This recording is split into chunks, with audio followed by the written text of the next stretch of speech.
If real life didn't look dystopian enough, we're also not letting kids have fantasies anymore because according to Hollywood, that's not real life.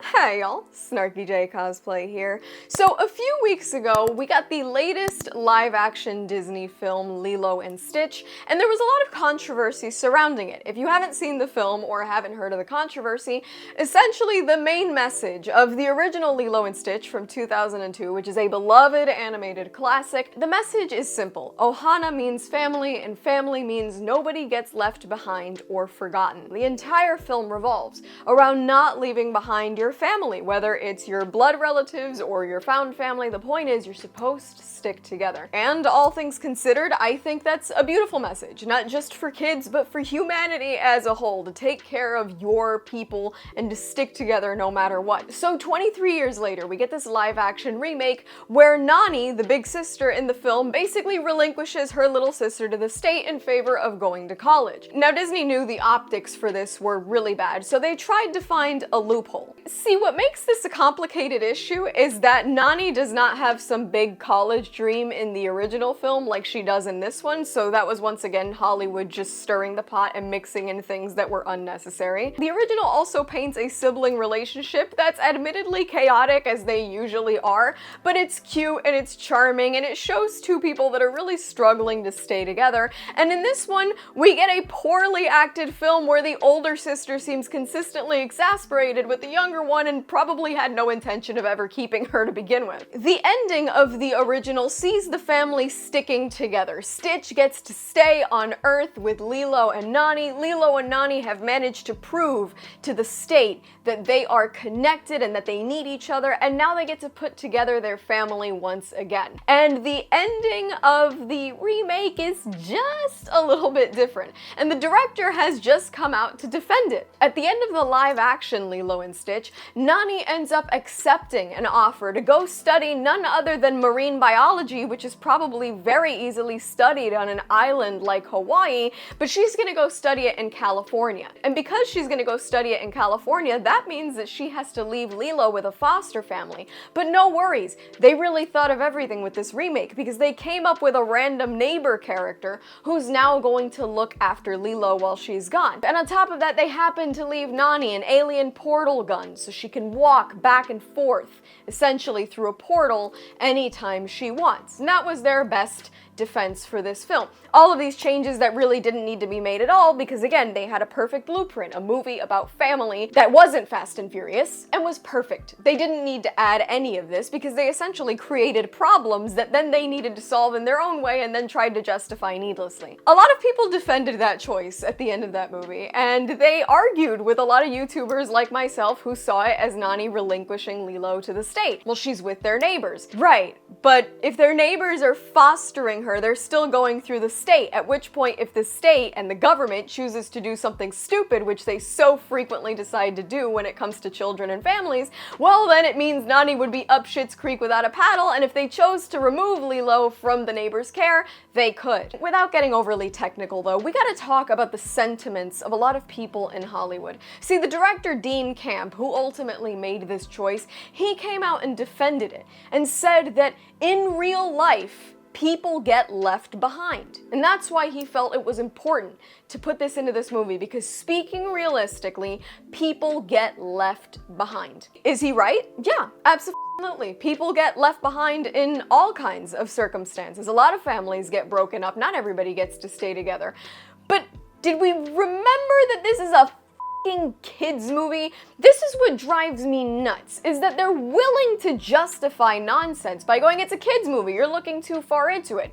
Okay, sure, yeah, it's a kids movie, there's lots of fantasy, let's make fantastic kids movies. And then they make these ultra realistic, depressing, and weird choices, and they put in all this messaging and these agendas, and they go, yeah, but that's like real life. Are we trying to make a fantasy for kids, or are we trying to teach them about real life? And that's kind of my fundamental issue, and maybe I'm looking at things all wrong, right? I grew up a very creatively oriented person. I've always loved fantasy, I've always loved movies and stories and characters, and for me, I am blessed to have had a family that really encouraged that creativity and that fantasy in me from a very young age, and I honestly grew up really sheltered from a lot of the nastiness of the world, and I'm grateful for that. Granted, I do this for a living now, so whether or not this worked out in everybody's favor is a totally different conversation that is not meant to be had on YouTube, maybe with my family among therapists. The point is that as a child, I believed in fantasy. And neither Hollywood nor my own parents ever had to sit me down and go, that's not real life. This is not how these things work. Let me lay out the tragedies of the world to you. No, because you figure out real life as you get older. Things just happen. You're exposed to all kinds of terrible things that you learn about in school or they happen to you personally. The bad the real life comes whether you ask for it or not. So why are we imposing the tragedies and discomfort of real life on kids who just want to watch a fun movie? Why is that the thing now? Well, it's not real life for the sisters to stay together. She needs to go to college. You know what else isn't real life? That the blue alien crashed from the earth and became the kid's best friend. That's what's not real life. You know what? Let's start talking realistically about a bunch of Disney movies, right? I mean, if Lilo and Stitch was that real, let's see. He gets run over by a 16-wheeler at the very beginning of the movie.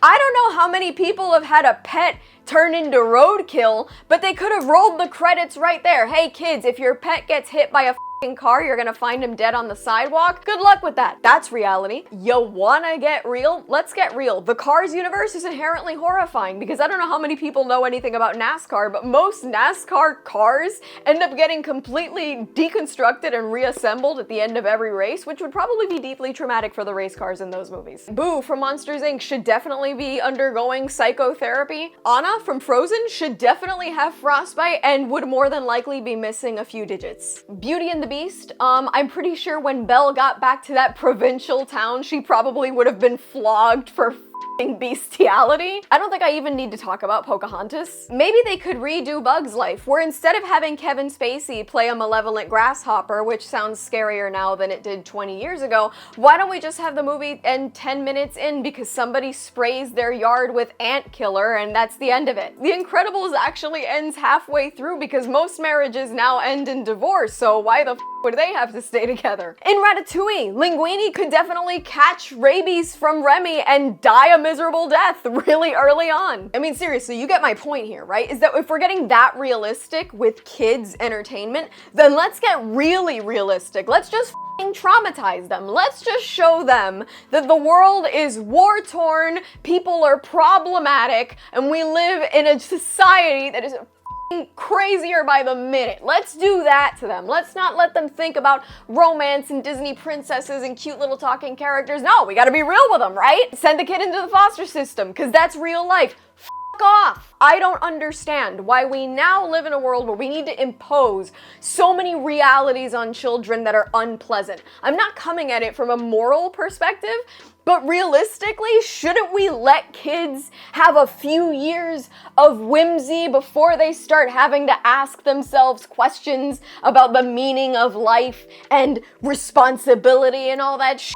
Shouldn't they just imagine a little bit and enjoy childhood? I don't know what bunch of self-serving, miserable assholes have taken over Hollywood and have decided that everything needs to either have a message, have an agenda, or needs to be so real. But realistically, I think they should stay the away from kids' content. Because besides my complaints about Lilo and Stitch, as an adult, I'm well aware that I was not the target audience. Did I want to see the movie and was I interested in seeing the movie because I grew up with the original? Absolutely. But I'm not the target audience, I'm not a little kid, and I don't have children to take to the theater, so realistically Disney wasn't selling this to me. But as somebody who pays attention to the kind of content they make, why does Disney and Disney directors and writers, why do they now feel it's their responsibility to teach kids about reality and teach kids reality in their way? Reality comes one way or another. My parents got divorced very young, and all that did for me when I was watching animated films where the prince and princess ended up together was actually make me like it even more, because for me it was something that I no longer saw. My family wasn't a unit anymore, so for me to see the prince and the princess falling in love, it was aspirational. It was beautiful. If every prince and princess after that now had to get divorced or have some kind of spousal issues or eventually end up in couples therapy because that's reality, I would have turned off the f***ing movies. We get enough reality from real life as adults. The reason why I, as a 24, almost 25-year-old woman, cling so hard to Star Wars and superheroes and gaming and all this shit is because we've already all come to the conclusion that real life is incredibly depressing and disappointing and aggravating. So I want to just abandon that and go into my fits of fantasy and play dress up and do all my things. And maybe it's f***ing childish, maybe it's dumb, but that's what I do. Why do kids now not get the opportunity to do that? The content that is made for them is now meant to tell them, no, there isn't this wonder, this whimsy, this joy, this love in the world.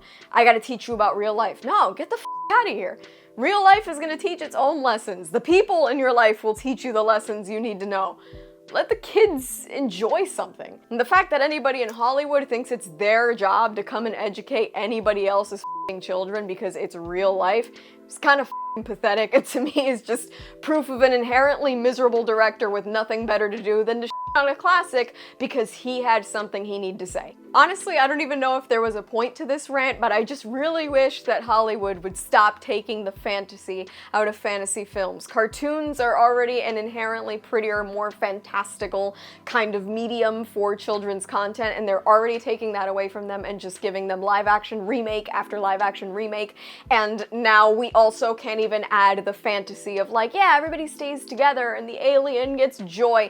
No, now they have to give them the ultra realistic, no, the government is involved, and rightfully so. Rightfully so. Off. Let the kids have a little fun. Why should we want them as miserable as the rest of us? And that's all from me. I've been SnarkyJay. Thank you so much for watching. Please don't forget to like and subscribe. For more SnarkyJay, be sure to check me out on Instagram. And if you'd like to support me, this channel, and my content creation, do check out and consider subscribing to my Patreon for exclusive photo shoot sets and cosplay content. I'll add links to all of those in the description below. And let me know your thoughts on that controversial ending of Lilo and Stitch in the comments below.